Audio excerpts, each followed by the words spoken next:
As we jump into the Cold War, I will remind you at the end of our video we last saw on World War II from space, the narrator went over some significant changes America's posture in the world. You might recall we went from the 14th strongest military power in the world to the first with from a couple of dozen bases to over 30,000 bases, and also the world's largest economy. So it is assumed that the Second World War propelled the United States into being a global superpower. That's partially true. However, there was an impulse at the end of the war for the United States to return back to a position, if not of isolationism, but of selective involvement in European and world affairs. So, in some ways, it wasn't the first, Second World War, it was the Cold War which made the United States a permanent 24/7 global superpower. And one of the pieces of legislation that best exemplifies that, in my mind, is the 1947 National Security Act, which reorganized the Department of Defense, created the Joint Chiefs of Staff, created the National Security Council, which was an advisory body for the president to deal with international crises, the modern Central Intelligence Agency, and also the National Security Agency, a super secret spying organization. So as a result, the United States, essentially since 1947, especially with its policy of containment, has become a superpower that is involved in world affairs in just about every place in the world. So we're going to look at the Cold War. Here's a couple of questions for you to consider as I take you through some of the features of this conflict. So I want you to think about what kind of a conflict it was and what helped bring it about. And also I'll talk a little bit about some of the various changing interpretation regarding who's responsible for the Cold War, which will be part of our forum. So the Cold War was in part, military arms race. It was a conflict over the expansion of the two global superpowers, the United States and the Soviet Union. Eventually, the Soviet Union developed its own atomic weapons in 1949, and then both superpowers developed the nuclear hydrogen bombs in the early 1950s, and then also developed missile technology known as ICBMs, intercontinental ballistic missiles. They both attempted to put satellites in outer space and also be the first to the moon. Anti-ballistic missile was a recognition of what's called MAD, mutual assured destruction. The irony here is that missiles that kill people are good because it provides a deterrence for either side not to launch a nuclear strike, but missiles that destroy missiles are bad because it might incentivize one of the superpowers to think that they could survive a nuclear attack by being able to destroy their enemies' missiles before they hit their targets in their country.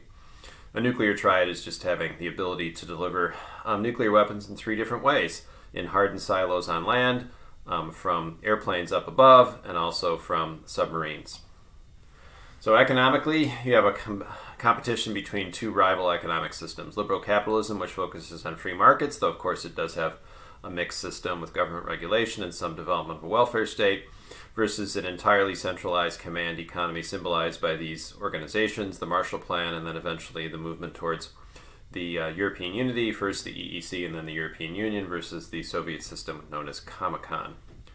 And then politically and diplomatically, it was competition over various areas of the world. Obviously, first it was centered in Europe, even more particularly Germany, and then later spread to Asia with the Korean War, China becoming communist in 1949, Vietnam, Southeast Asia, later then developing into competition over Africa, Latin America.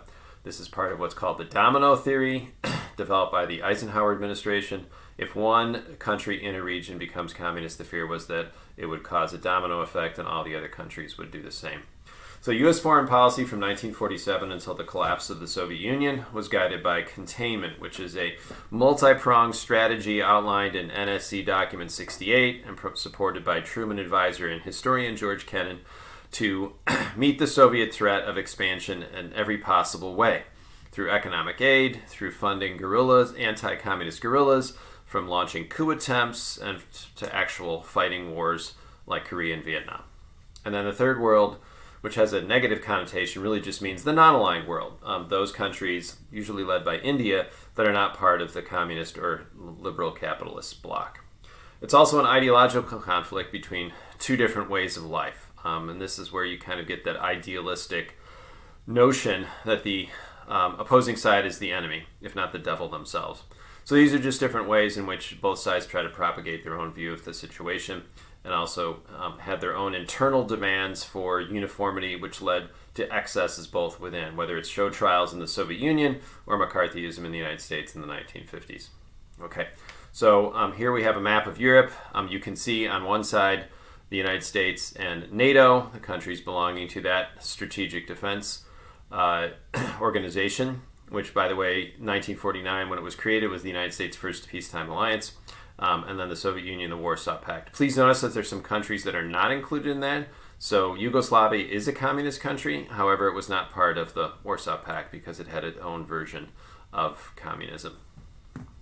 And of course, the flashpoint here became Germany, and even more specifically, Berlin, because Berlin was all within the Soviet zone of occupation, though the city itself was divided into the four occupying powers: Great Britain, U.S., France, and the Soviet Union. Okay, so the Cold War obviously spread to Korea as an example. You could argue that the Korean War is still not over. Korea is a divided peninsula. You clearly have the threat of war still existing. You have a demilitarized zone at the 37th parallel. You have obviously concerns that North Korea could launch and develop nuclear weapons and then launch. This conflict brought us into actual fighting with China, one of the few only times in our history where there's been actual fighting, though China, of course, was fighting to support the communist system of North Korea. So even this war lasted only 3 years. It killed about as many people as the Vietnam War did, which lasted almost 15 years. Some people call it the Forgotten War because it just was sort of like one episode of many in the Cold War conflict, because it was sort of overshadowed by the enormity of World War II, and it wasn't quite as divisive and associated with the countercultural movement as the Vietnam War. Okay, the Middle East also became a major battleground for two reasons. One is oil. The United States needed to secure oil to sustain its economy, very dependent on the burning of fossil fuels, and also because the United States supported the creation of the State of Israel in 1948. Israel has constantly been at war with its Arab neighbors in 1948, 1956, 1967, 1973, 1982, and so the United States has supported the State of Israel, albeit small, against its more powerful neighbors. At the same time, the U.S. has tried to maintain good relations with the Gulf states, which have supplied the U.S. with oil, but at the same time, we've been in conflicts, obviously, with Iraq, with Iran, and also in Afghanistan, whether that's related to jihadism or related to oil. And then in Latin America, the United States, because of the Monroe Doctrine, sees this as part of our backyard. Obviously, this came into play with the Cuban Missile Crisis in 1962, where the Soviets tried to base missiles right off of our shores, 90 miles away from Miami. But the United States, as you can see from this map, I'm not going to go through all these examples, has been deeply involved in movements to support anti-communist regimes. In 1954, overthrowing the government of Guatemala down here, and then also in 1953, overthrowing the government of Iran to make sure that we have cheap access to oil. So Latin America has both a sort of sense of dependence on the United States, but also a sense of resentment of the United States constantly interfering in its internal affairs, but largely after 1947 because of the Cold War. So the German question is really a perennial question throughout the course, which is Germany being a powerful entity in the middle of Europe with unmatched economic potential. This is why Bismarck's unification of it caused such a big deal among the great powers. So it was proposed during the war that Germany would be denazified, deindustrialized, and basically divided up. Okay. However, when it became the actual governing of Germany, there was huge divisions between the superpowers. The United States in 1948 introduced a new currency just to get the German economy going without really consulting the Soviet Union. The Soviets wanted to just cart away $20 billion of wealth in reparations, which is understandable given what Germany did in the Soviet Union. And so in response to this currency reform, Stalin decided to initiate a blockade of West Berlin so that it could not communicate or get any supplies. And this launched the so-called Berlin Airlift, which led to the creation of NATO in 1949. And then in 1955, the United States decided to include West Germany into NATO, which led to its rearming. And this is what actually prompted the creation of the Warsaw Pact in 1955. So Chancellor Willy Brandt from the SPD, who became to power in 1969, tried to normalize relations between the two countries. by what was called the Ostpolitik, or the opening to the East, which helped create a normalization and the admission of both West and East Germany into the United Nations. Of course, this comes on the heels of the Berlin Wall being built in 1961 to prevent East Berliners from going to West Berlin. Okay, so Brandt's policies led to the Treaty of Moscow in 1970, which normalized relations between West Germany and the Soviet Union, and also led, at the height of the Cold War, to the Helsinki Accords in 1975, which in some ways is really the end of World War II, because both sides, East and West, agreed to abide by the borders that had been created, and agreed to create some cultural contacts. The Soviet Union also agreed to abide by some human rights issues, which actually they, signed because they thought they could ignore it, but it actually stimulated an underground human rights movement in the Soviet Union, which contributed to its downfall in the 1980s. So Germany was eventually reunified after the Berlin Wall fell in 1989, reunified in 1990. This has been ridiculously expensive, trillions and trillions of dollars, to bring East Germany up to the same standard of living as West Germany, and also to clean up a lot of the environmental devastation there, and also relocating the capital back to Berlin from the city of Bonn. So these are just some of the personalities that played a major role. Actually, strangely, if you ask Germans today who's the most admired figure in German history, statesman, it's not Frederick the Great or Bismarck. It's actually Konrad Adenauer, who's considered the founder of the West German state. So it's sort of a statement of Germans feeling like they don't want to have a militaristic, person who represents Germany today. The new Germany is democratic and closely allied with NATO, the United States, and the European Union. So after, or even before the World War II ended, the United States decided to abandon the policies that had caused such controversy after World War I, of kind of narrow economic nationalism and refusing to accept the role of international financial leader. So in 1944, the industrialized nations agreed to the Bretton Woods Accords, which created major international economic institutions, most of which still exist today.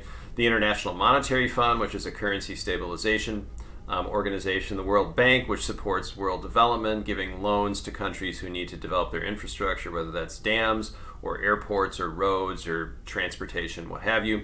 And also the United States, for the first time, became a major proponent of free trade, obviously because the United States controlled 80% of world trade and 50% of productive output at the end of World War II, so it was in our interest. So GATT stands for General Agreement on Trade and Tariffs, which has now evolved into the World Trade Organization, which is somewhat controversial because environmentalists and anti-globalists see the WTO as kind of a symbol of what they don't like about the world today. So the U.S. decided to go back on the gold standard and adopt fixed exchange rates. We have since abandoned that, and also sponsored the creation of the UN, which now meets in New York City. The U.S. also provided aid to Europe and also promoted European unity through the Organization of Economic Cooperation and Development. This was both in Europe's interest and also in the United States' interest, because it meant essentially creating a bloc of countries partially dependent on the United States, but also promoting world capitalism. And so these policies allowed the United States to become easily the world dominant economic power until the 1970s, when the oil shock hit and inflation rose, also because of government spending. And so the U.S. was forced to go off the fixed exchange rates and go off the gold standard, which we are not on right now, to what are called floating exchange rates. This time period is known as stagflation, a combination of high unemployment and high inflation. So I don't want to spend a lot of time on this, but basically, just because Stalin is a horrible dictator doesn't necessarily mean that he pursued expansionism across the world. He was, very wily and savvy, and he was certainly willing to threaten force and maybe use force when he thought the basic interests of the Soviet Union were at stake, namely its sphere of influence in Eastern Europe. And so he gambled over Berlin in 1948, and he also encouraged North Korea to attack South Korea in 1950. But where he believed it was the natural sphere of influence of the West, whether that was in China with the battle between the nationalists and the communists, or Greece and Turkey and Italy, all of which had communist movements, he basically played his cards close to his vest. Okay, so he's really more concerned with maintaining what he had rather than spreading it, unlike Khrushchev, who was much more of a gambler. So Nikita Khrushchev, who's actually Ukrainian, came to power based on the heels of his secret speech at the 20th Party Congress. So before that, there was a triumvirate of three leaders, and so this speech, in which he condemns Stalin and basically said that Stalin was an excessive dictator who was paranoid and killed too many people. This was supposed to be a secret speech to the Communist Party Congress, but it was leaked out to the rest of Eastern Europe, and so a lot of people thought this was their cue, or at least leaders of communist countries, to go ahead and reform their own systems. He also bragged to the U.S. press that the Soviet Union would pass the United States by 1980. Obviously, that didn't happen. But the major successes for Khrushchev were in the space race, where Sputnik was launched in 1957, and attempts to put a man on the moon. So Sputnik actually changed American education significantly, kind of like our current STEM focus, by promoting engineering, science, and mathematics education. So there were some periods of calming of tensions during the 1950s, this idea of like there could be peaceful coexistence. However, the Cold War did reheat over the Soviet invasion of Hungary in 1956 to stop their reform movement, keep it within the Soviet system. The Berlin Wall was built under Khrushchev in 1961. Obviously, the Cuba issue, and then there were some canceled summits because of other controversies between the two superpowers. And then also, even though China and the Soviet Union were both communist, they broke over their interpretations of communism and also over leadership worldwide. And so, because of his failures in economic policy and also his foreign policy adventures, Khrushchev was ousted in 1964. Okay, so one of the issues that defined the relationship between the U.S. and the Soviet Union was the effort to try to deal with the spread of nuclear weapons. Okay, so after the Cuban Missile Crisis, a hotline was established between the two countries so the two world leaders could talk to each other immediately. They also recognized the danger of constantly testing missiles above ground. If you go to the calendar for this unit, you'll notice there's a little video that has every single nuclear explosion that's ever occurred since 1945. There are way more than you could possibly imagine. So the idea is that this is not good for the environment to explode nuclear missiles above ground. So this is supposed to lead to underground testing. So these nuclear agreements and the further steps to like normalize relations led to what's called Détente, which is a period, it's a French word, just basically means easing of tensions. And this led to some arms limitations agreements, the SALT I Treaty, Strategic Arms Limitation Talks, and the ABM Treaty. This was an acknowledgement by the U.S. that the Soviet Union was now relatively equal to it, with at least in terms of its ability to project nuclear power, nuclear weapons across the world. The SALT II agreement was negotiated and signed by the U.S. but never ratified by the Senate because the Soviet Union invaded Afghanistan. And then Ronald Reagan, who was a Cold Warrior who kind of reheated the Cold War when he became president in 1981, wanted to create a space missile defense shield called SDI, or Strategic Defense Initiative, jokingly called Star Wars. This prompted Gorbachev, who knew that the Soviet Union, with its lack of computer technologies, wouldn't be able to keep up, to the bargaining table, and this led to the START talks, which actually reduced the number of nuclear weapons, including also later intermediate nuclear weapons, which are those based in Europe, not long-range weapons. So under Jimmy Carter, who was president from 1977 to 81, there was sort of a sense of drift in the policy of containment. The Soviet Union advanced by invading Afghanistan. SALT II talks, as I mentioned, the treaty wasn't ratified, and there was also the Iranian hostage crisis directed against the U.S. support of the Shah, and especially after the creation of the Islamic Republic with Ayatollah Khomeini. So a series of incidents basically heated up the Cold War. The Reagan administration wanted to place intermediate nuclear weapons in Europe. Some people supported that in Europe, some did not. Sort of the joke was Europeans were afraid the United States would abandon them and not fight for them, and then others were afraid that they would fight for them, which means that Europe would be the battleground of a nuclear exchange.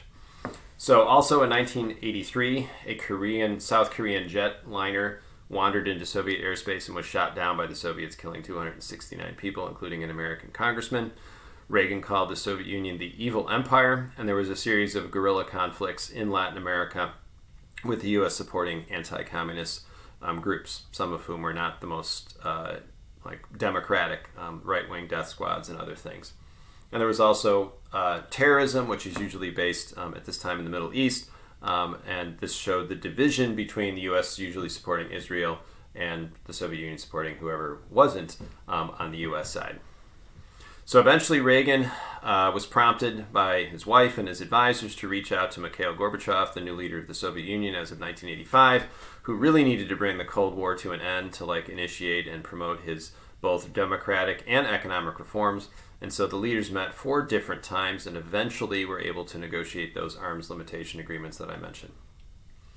And then when the Gulf War broke out, when Iraq invaded Kuwait in 1990, the United States, being the only superpower, actually got the support, this is a rare thing, on the Security Council. There's 5 permanent members in the Security Council: the United States, the UK, France, the Soviet Union or Russia, and China. And usually one of them wants to veto what the other proposes to do because of their rivalries. But in this particular instance, George H.W. Bush created an international coalition to stop the Iraqi invasion of Kuwait through Operation Desert Storm, and this was supported by both Gorbachev and the Chinese leadership. So it's a rare instance of cooperation, which sort of symbolizes the end of the Cold War.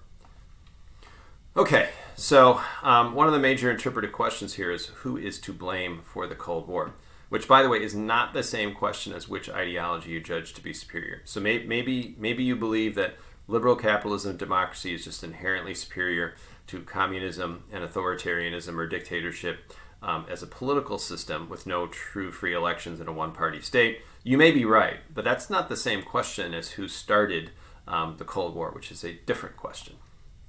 And one thing we have to consider here is how Harry Truman, sort of a plain-spoken, quiet Midwesterner, was just not the same personality as the kind of sort of bon vivant, outgoing, charming Roosevelt, who thought he could charm Uncle Joe Stalin. Truman was much more suspicious of Stalin's intentions, and perhaps rightly so. So he's the one who really helped create the containment policy. And also got to consider that what might be perceived by the United States as being sort of a natural positive development of capitalism worldwide could be perceived by other areas as basically what's called coca-colonization of the U.S., not directly taking over a country, but just essentially taking over its economy. And this happened in other instances of where the United States overthrew democratically elected regimes to promote its own interests economically. And also we have to distinguish between Soviet rhetoric, sort of like Khrushchev symbolically pounding his shoe on the podium at the UN, or engaging with extreme rhetoric, especially when you have government controlled news media, versus what Soviet actions really were. So it's sort of like the bully who talks tough but doesn't always actually want to back it up with force. And the U.S. has to remember that we shared our atomic secrets with the United Kingdom, but we did not with the Soviet Union during World War II. Obviously, we were very suspicious of the communist system of the Soviet Union. And so the U.S. had a nuclear monopoly for 5 years. You can imagine how this could create within the Soviet leadership a sense of fear and also of suspicion of the United States. So after 1991, the question was raised, did the United States win the Cold War?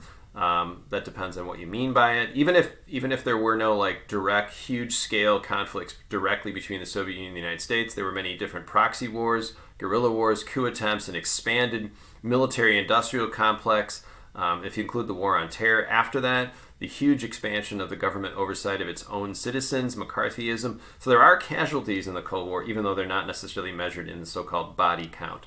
There was talk after the Cold War ended of radically reducing the U.S. defense budget. This was supposed to be a peace dividend where we would reinvest this money into things like infrastructure and social welfare programs and education.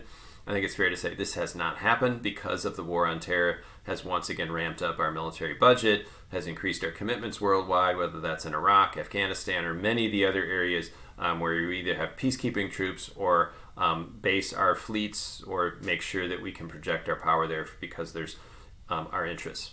So one of the positions on this question is the Soviet Union is primarily to blame. And this was the dominant position in the 40s and 50s, just based on the idea that the Soviet Union is inherently expansionistic, communist rhetoric, its dictatorial system. And then when new documents were declassified in the 1960s and 70s and also critical of U.S. policy in Vietnam, the focus was more on U.S. economic dominance and atomic policy, and this has been replaced by a third view called the post-revisionist view in the 80s and 90s, which says that the process of the Cold War is much more complex. It's a combination of fundamental differences between the two superpowers, but also a series of miscalculations and misperceptions about something that's defensive being perceived as being aggressive. So we will be debating that as we take a further, deeper look at the Cold War.